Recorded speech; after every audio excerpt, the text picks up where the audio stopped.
I would like to invite persons from our partners for panel discussion. Let's take your chair and let's continue sharing experiences, questions and answers session.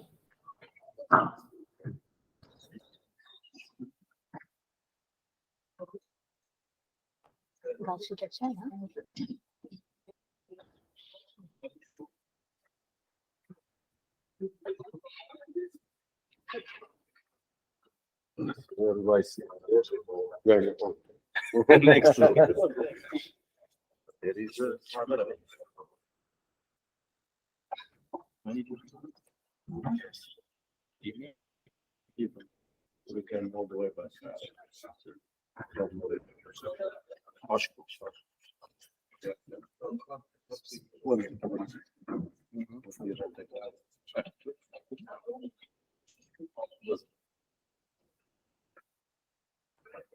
So we are changing a format now. Nice to see you all. We are a big team now. We see the speakers which we already know, but some of our guests here are new. And for the start, for the warming session, I would kind of ask you to introduce yourself, your point of view to that safety subject. How are you related in your lives from the educational, practical impact? Are you practitioners? Are you scientists? Who you are? Just take a first answer. So, from my side, I'm not a scientist, I'm an economist.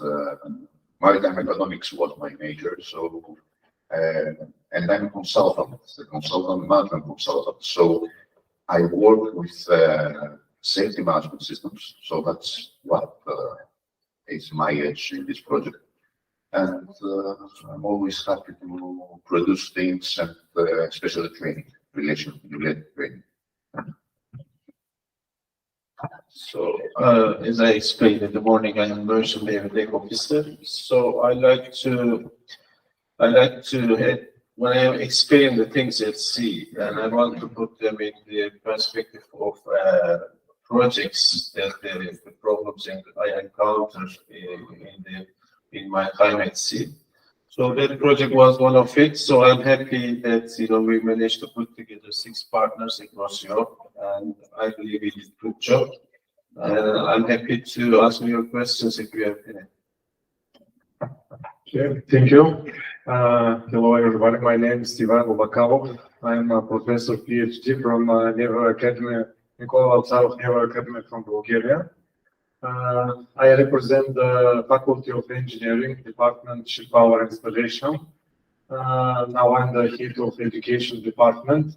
I'm here with my team from Naval Academy. You see before a few minutes, IT specialist, Associate Professor Yordan Sivkov.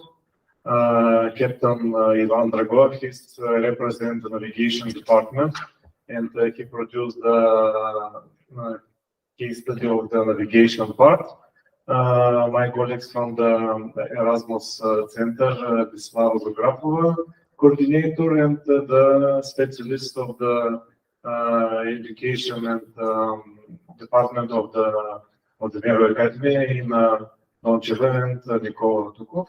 We will be here, and thank you for your accommodation, for your hospitality. Everything here is perfect. For the project, it's very interesting because and from the beginning of this project, we create our part of the case study of the engineering navigator, and I'm the person with my colleagues from the navigation engineering students and the people who work on board the ship 2 or 3 years. We test this case study, and it's very good to them to see everything in one site, in one platform, and to test, to see. And it's impressive to me that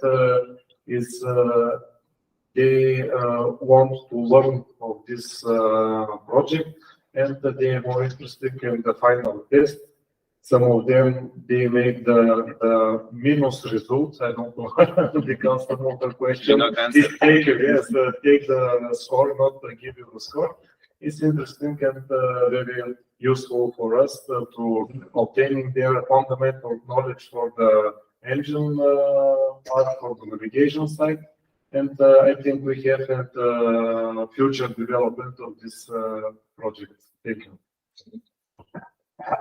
Oh, my name is Zegidis Jokubaitis. I'm actually working chief officer on the oil chemical tankers, and on my holidays when I'm here, I'm also the chief instructor on the SeaSAFER Training Center in our good academy, and also I was one of the participating in this project with partners, which was gathering information incidents across all companies, evaluating them, and trying to find a way why the incidents had happened like that.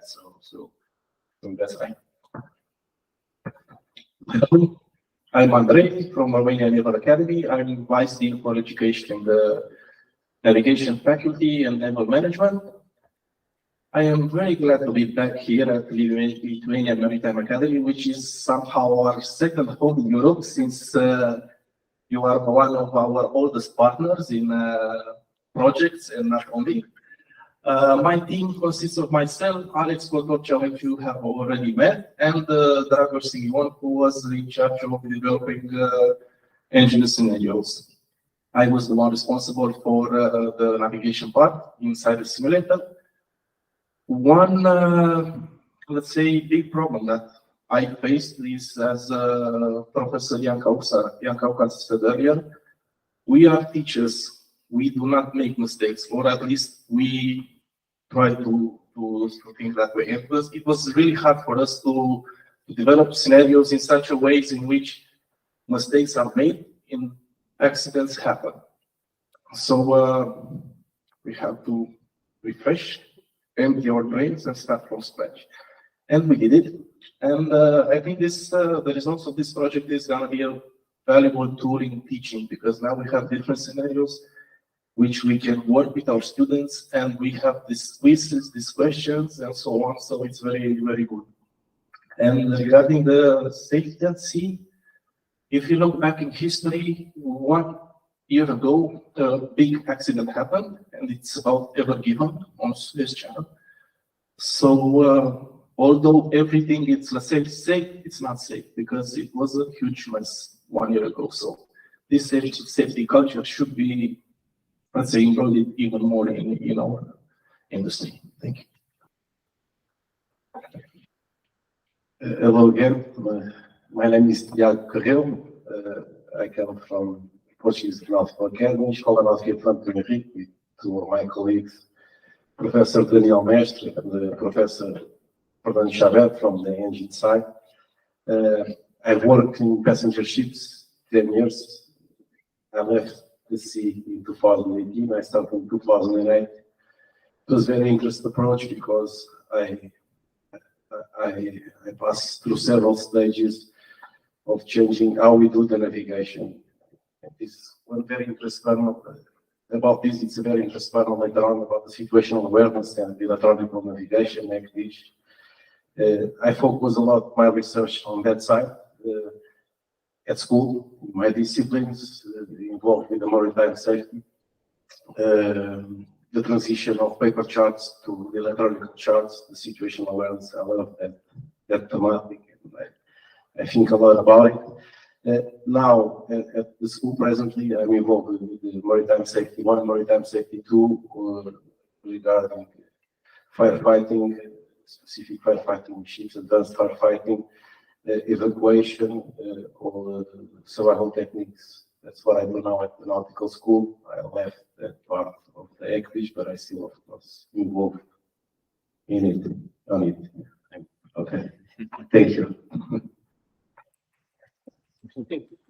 Thank you, partners. Please, let's take Let's one go. microphone for you.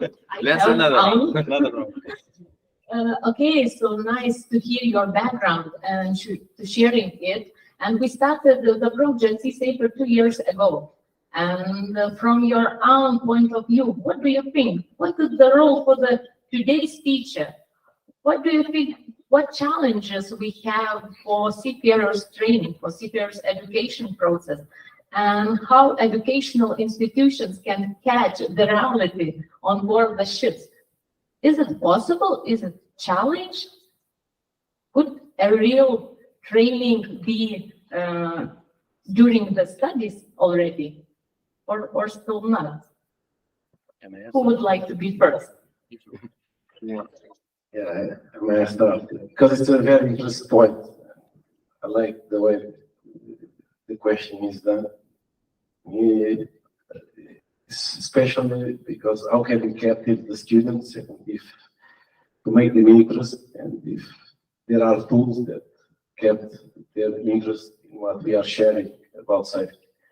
It's a very complex, and in my personal perspective, I think it depends a lot on the motivation of the teacher itself.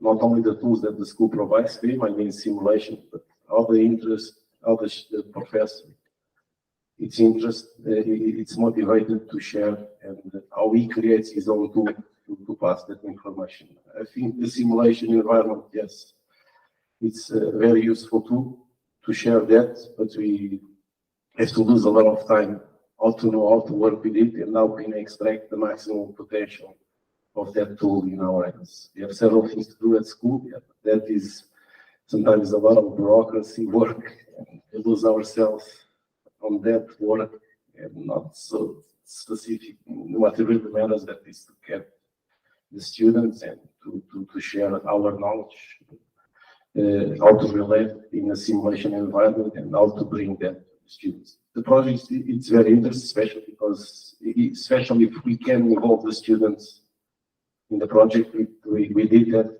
in school. How can we think a little and to have a different approach on each scenario, and what is the outcome of the students, how the questions are made, how they can be involved in the simulation environment. This project is an example how we can involve the students, the community in safe relative measures. That's all. Okay, I 100% agree with you that simulator can be used to teaching, to learn, but this more looks like the virtual education. The more interesting part of this for this project for me is how to test with the students, with the people who work on board the ship, and to see the real how they react to the different cases. And this must look for me like how to drink the non-alcohol beer. Is the same taste, but it's wrong to drink. Okay, and this is good because this project started 2021. That our meeting is only virtual, and I see the progress when we start to see physically in the different cities, the different academies, and we start to work hardly when physically we start to work in this process of testing. And this, I think, this is the future progress of this project, to learn, to react physically, and to learn from this case study. Okay. Yes, as from the practical side, I can see that students nowadays, new generation, is difficult to interest in something, you know.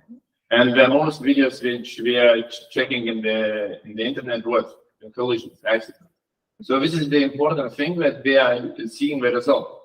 But why it became like that? Because if you are learning here, if you are trying to become a seafarer captain in the future, a chief engineer, you should evaluate what's happened and why it's happened, why the people make a mistake. As Arvidas said, that from 60 to 80% of the maritime incidents begin from the human factor. Now, as a new term is the human or bridge team resource factor, because not just all the persons make the mistake, but whole team now it's involving them. So in this case, this SeaSAFER project giving the good and perfect opportunity to understand for the students what will be the most important thing. From the practical side, when I was checking this one, it was for me a little bit, of course, difficult, because accidents have happened and we are trying to find the mistake. There was a lot of change, like from the ISM code, there is a lot of barriers which we not go through, but there was a lot of mistakes which is proceed through that barriers and the accident can happen. So it is a little bit difficult, but very good for the students to understand that your choice, your theoretical knowledge which you will gain here will lead you to one point to achieve 8.5 or achieve minus 1.3. You know, this is the most important thing.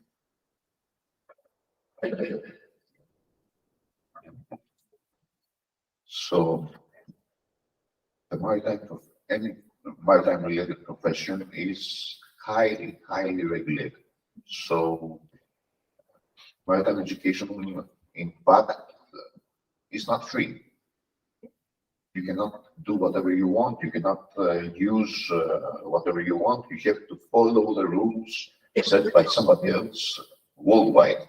So it's not something easy. This is good from one side.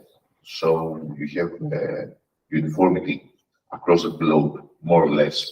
So inside the ship, everybody can communicate in the same language and know the same things. We assume they know the same things.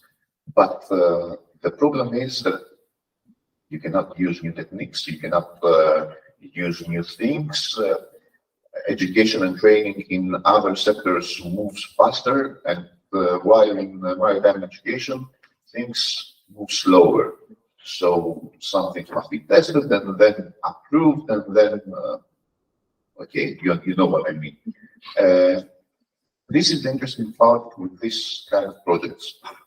They allow for experimentation, they allow for new things to be included in, not inside the curricula, but tested with the cadets, tested with seafarers, and perhaps change a bit and move forward maritime education in general. Yeah, if you ask me for this project, I would say, for example, we brought Turkish students to United Kingdom, and we told them not to use VHF in communication with other shipping collision regulation. But they insist that some of the cultural aspect play roles. You know, that they insist that they can make decisions based on VHF contact with other ships. But for this project, for example, we studied 120 cases.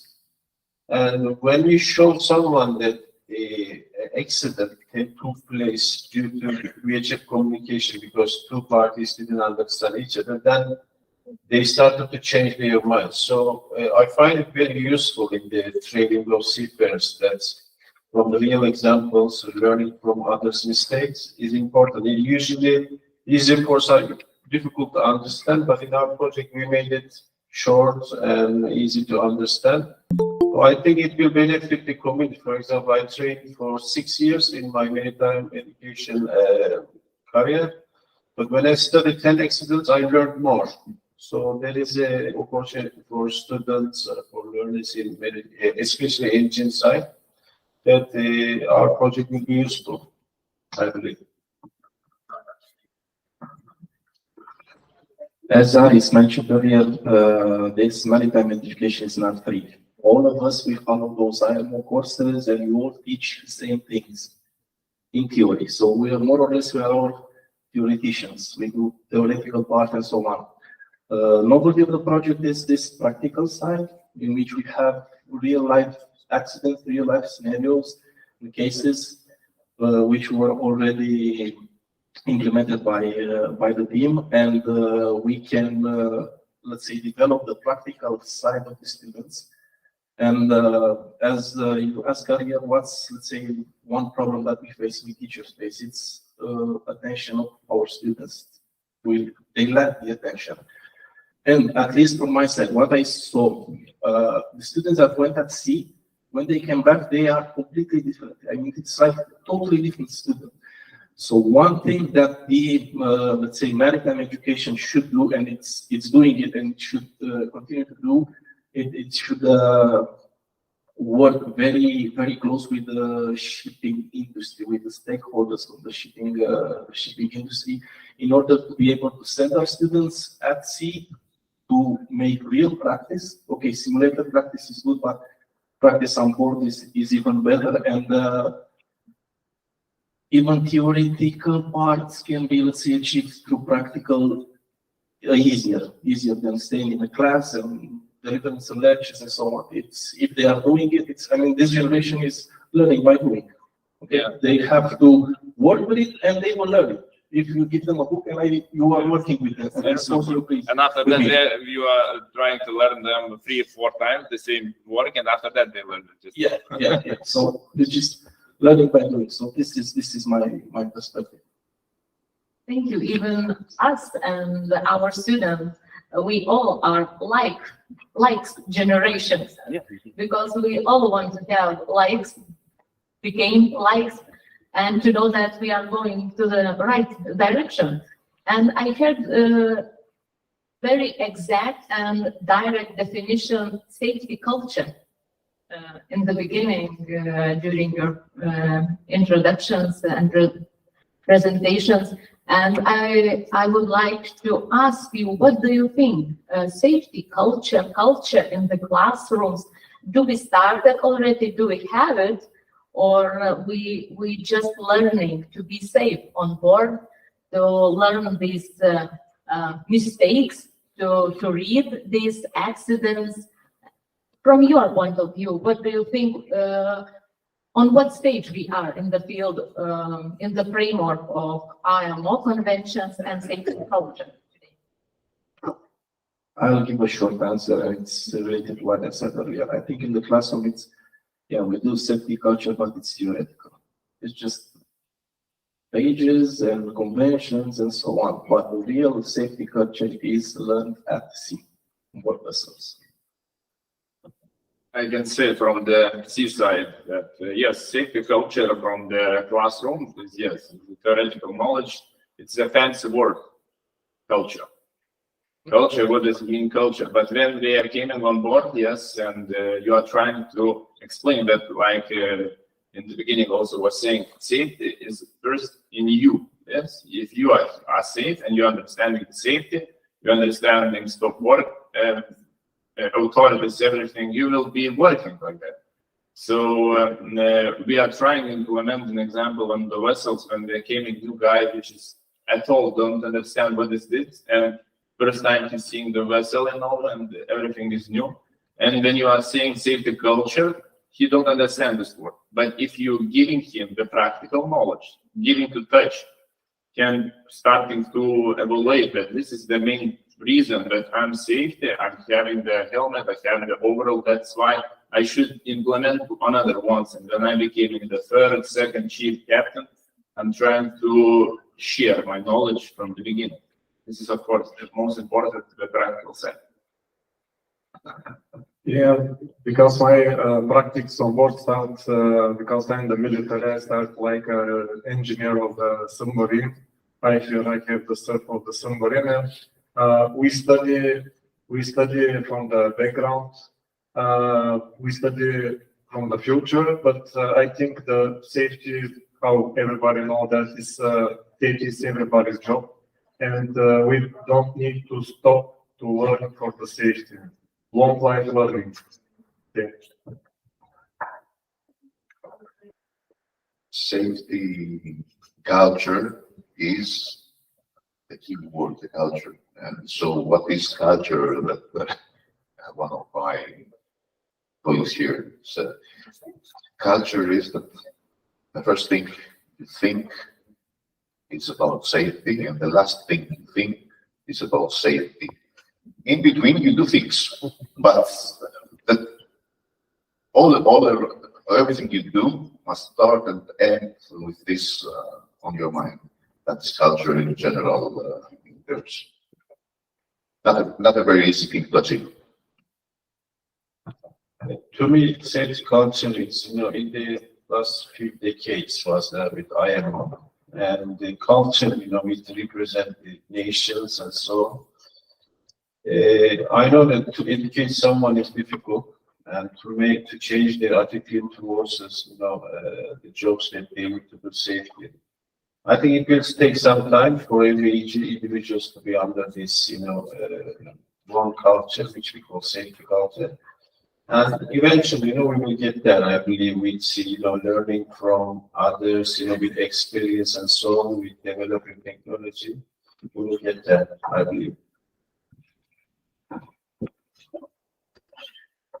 Safety culture is a very complex thematic because it involves a lot of people, and not only us, but the company, stakeholders, everybody.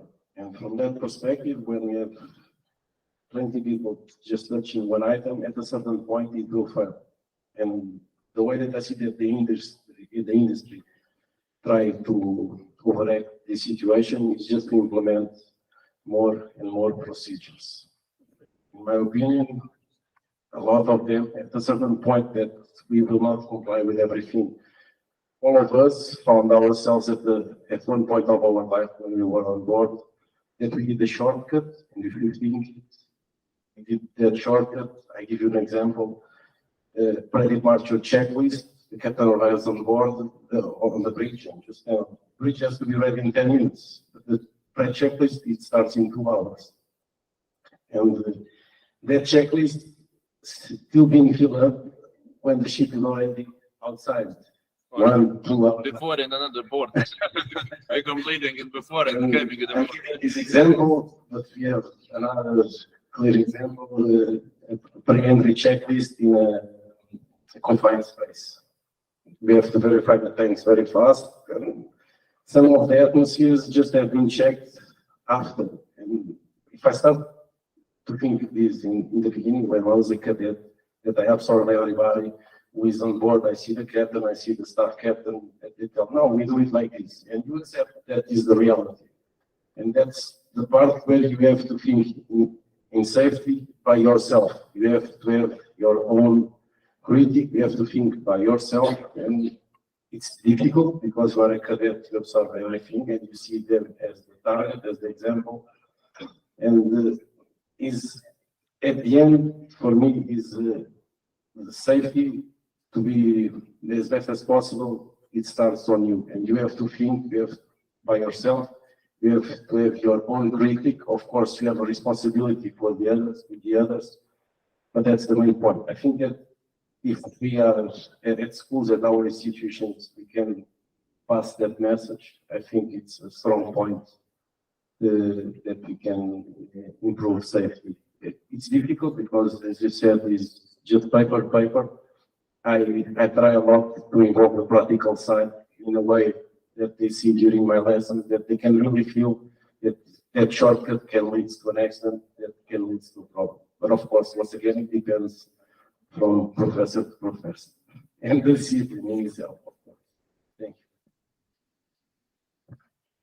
you. Have you noticed some tendencies, trends? I mean, during the project, analyzing different types of accidents, or from your current experience, for example, for Agidius maybe today, most accidents I heard there are related to the human factor, but did you saw some other situations, challenges? What will be in the nearest future? Maybe some accidents could change, and we will need to update our tasks. I can give you examples also from this contract, which yesterday, we can say, I returned from my contract. So I was already almost 4 years on board, and the same mistakes was made that, a lot of near misses, which came, and I have right, and I have evidence for the another vessels, which is communicating by HF, and in the open waters, there is the 2 vessels, and they almost collided, So the same mistakes is giving and proceeding over and over and over. And from this project, when we was saying yes, that 80%, one captain was saying to me, 80% of human factor, 20% is from the another factors that's also related on the human factor. Because any mechanism is broken because we do not implement the safety culture, safety management system. We not check.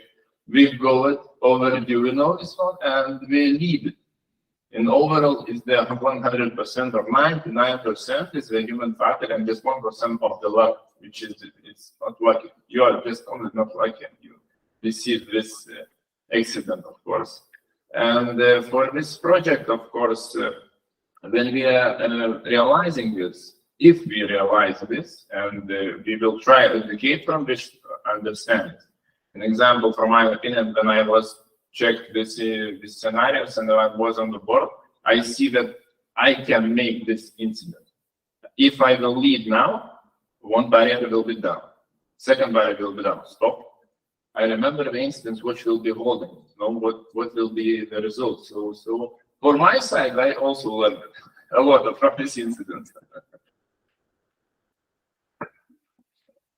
I think that we need to start to think not only for the safety culture, safety secure, we need to start to learn how to secure from the IT cyber security, because everybody knows that every mechanisms, every GNSS system, and etc. This is the computer, and I think that the second level of the SeaSAFER project, we need to see our future eyes for this sector.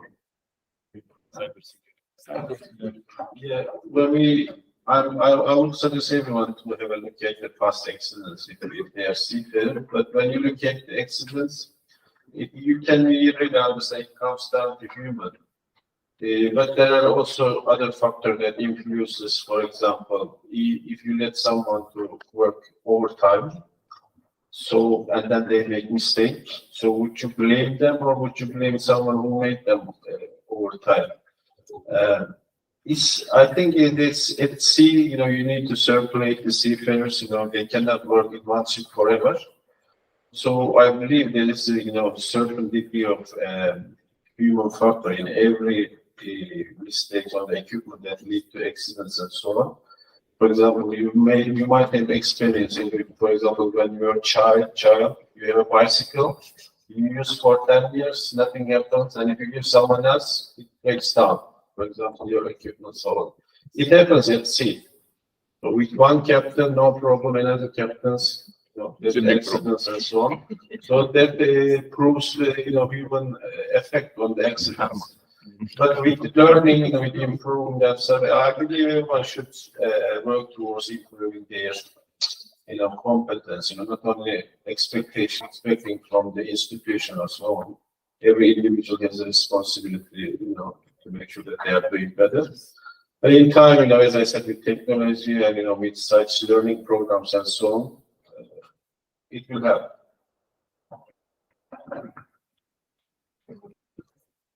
What Tiago said, too many regulations, too many, but on the other side, they are put in place because an accident happened. Something at one point in time happened, so they decided to put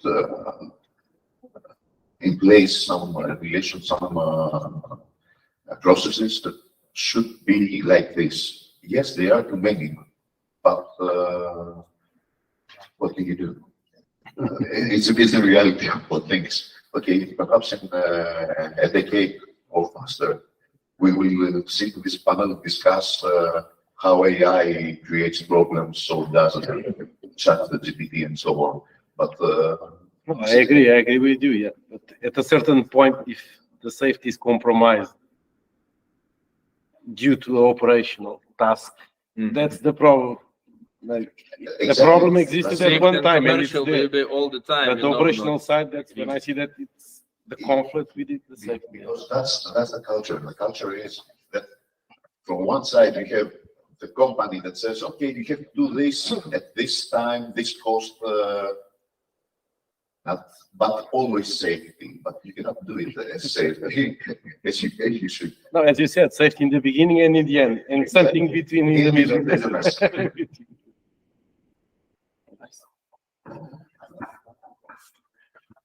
Regarding what my colleague said, if we take any accident and do like a very deep fault analysis, we will reach the human factor. So it's like 80%, okay, it's human factor. No, it's 99%, 1% bad luck, karma. That's it.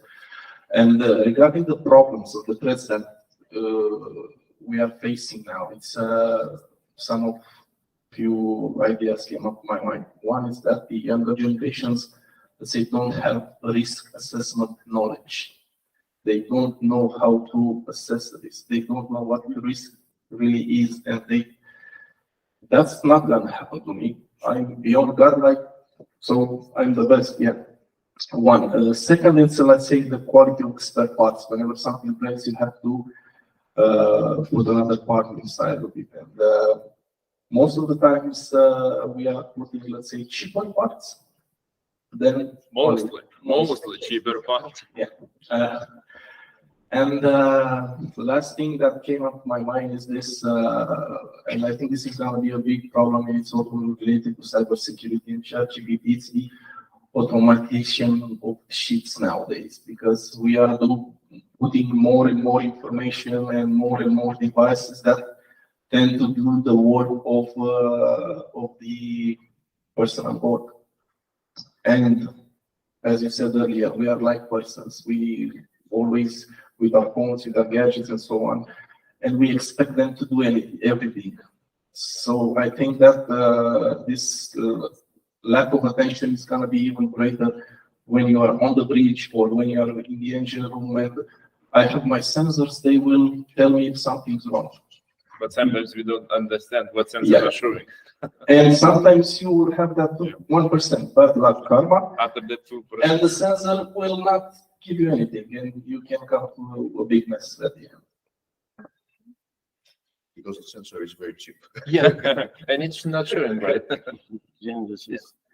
was very interesting approach about the risk assessment. We're doing how to do it, especially because, as we know, that the risk assessment is done by consequences and the degree of those consequences. Okay? It's the risk of doing that task and the consequence, one versus the other. And who is doing that, the perspective, who is behind doing that, is very important. I was involved in a ship accident, and it's a very traumatic event. The ship grounded with 500 passengers on board. The captain never embarked more on that ship.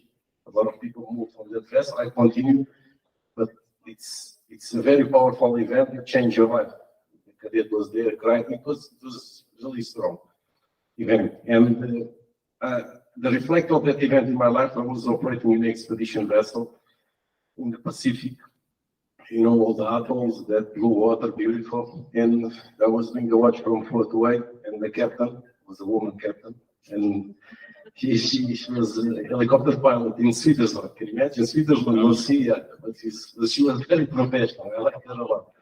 Very strict, but it's the only way to command the men. Yeah, and the planning in the atoll was for 8:30, 0830.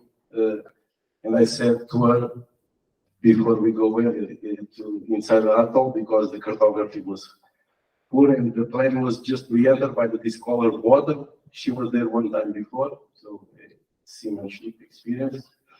And the 2 Zodiacs doing the soundings, and I told to her, likely it's not my watch, because I'm not comfortable to do this entry. And she told me like this, no, I will wait for you. You go down, you are going to take the breakfast, and then you come to the bridge and you are going to do this entry. But at least I was happy because it was recorded in the VDR, and I was not happy with that. And it's very important, I think, to give the degree of liberty for the officers to speak. There are ways of speaking, and we as captains, chief officers, I think, the autocracy, you saw it, it was mentioned there, there's no place autocracy nowadays, the way that the ships are commanded and so on. We should give that liberty for the people to speak and to know how to speak. But of course, we did it. I did the job the same way, but my touch was there in the VDR. If something was wrong, I told you. It's not my fault. Yeah, but expedition vessels, we operate about this type of risk claim. It's crazy the way that the things sometimes are. conducted on that type of ship. Just to tell you, because if you see sometimes on Antarctica ship outside, I hope not, you'll see. That was right at the time. It's very interesting. Thank you. I have one question. I think last one, because I think we need to go to the lunch. But it's interesting. Each partner needed to select 10 deck cases to research it, to report it, and 10 engine cases. What do you think? Does each accident can be a tool? Does every accident can be a tool for learning? Or what do you think? What will be your conclusion, opinion about learning tool? And do we need to take some selection methodologies to explore it? Yes, as you said, that every accident can be a tool. I will not agree with this point because I was searching the incidents from my company, internal information. Does not say what company. It's confidential. Not yet. Not yet. No, it's confidential. Yes, it's confidential. There is some incident which is confidential. I am not taking, because some related with my friends, so I cannot share it. I know what is the reason, but I cannot share. And not all, because not all incidents are clear. That's why I was searching the incidents which will be interesting for the student. That will be interesting for you. An example, who doesn't understand at all the seafarer's job. And in example, if somebody just find a stowaway. Yes, in the regular color we can find a stowaway or something, an example, yeah. But when you have the collision, then it's the major impact in our life when something's changed, when something's, of course, soil it's dead, and the new convention is raised because it's written by someone's blood or someone's pollution over the continents. That's why we are trying to understand why this is major incident happened, why it is given. So not all incidents should be evaluated, but we should find a way which is give the most biggest effort for everybody. Yes, I think we can learn, of course, from every accident, but this is very simple. There are a lot of things which are not reported that could be more useful than a lot of accidents. And we all know several examples that we just start to think it was a near miss, near accident. Okay. And those are not reported. I have several examples. I will not tell you because it will be a long story again. But these type of situations, yes, I think we can learn a lot more with it. I think every accident has a part which is called lessons learned from where we can learn something for ourselves, for our future culture, safety culture, and so on. One problem inside the project from my side was the fact that not all types of accidents can be done, and this is not because of the team or how we handle the project. It's because simulation has its limitation nowadays. So maybe in the future we can go on even more with this part. And regarding the accidents that were selected, I think most of them were the ones that are most frequent. So we have collisions, grounding, because this happens all the time. And from here, yeah, you can definitely learn and increase your ability and your knowledge in order to, let's say, don't make mistakes. I totally agree that if we can make the top 10 of this final report, we can make that report which we can learn from everything. But some of the report can be useful for us to making the simulator, because we don't have this chance to make this simulation of the engine outside at all. But each of them we can learn something, little more, but each of them is good to learn. if someone reads, every country has accident reports in their database. Some of them, does it better. In UK, they report all accidents, but in Turkey, you cannot find a lot of accident reports. Not because Turkish people did less, but they didn't report. Well, I agree with Thiago that when there's an accident and when you read the report, there are a lot of things that is left unsaid. It's not there in the report. So when you read 10, 20 reports from the database, you understand that same thing is happening, and there's not much more. Maybe at the next stage, we may have an idea of having individuals reports, without their names attached, that we can have more realistic, results from the accidents. Otherwise, as I said, it's a very monotone, in the accident reports. For example, they say the officers were not two, but just one, lack of numbers, lack of communication. These things are all there, but I'm sure there are small details that's not written there. Maybe we can work towards in the future. Accidents are, all of them, tools for learning. Perhaps not so, in some of them, not so much. But even if it is not human factor, is systematic failure or something, there is a lesson always and can lead to improvements. In the project, we had a difficult task in selecting the scenarios we are going to include, because we saw that after a while we had more or less the same cases from all the countries. Everybody selected the same things. So this was sorted out at the end, but if you want to do something like we did it, you need to select a fast to take from a pool of accidents only those that are different and they can offer something to the user, to the training. Thank you all for summarizing the first panel discussion after the presentations about the implementation of SeaSAFER, the project. And thank you so much for our auditorium who are still alive here. The discussion was really very fruitful and interesting, and your impact into the project is very important for seafarers, for our teachers and staff, and for us, everybody. So thank you so much. Closing the first part of the international conference today, I invite you, everybody, to the lunch break, and we will meet after 1 p.m. in the 2 rooms. One section will continue and work here with my colleague Rasa, I see, and I will join with her. And second section, room 203.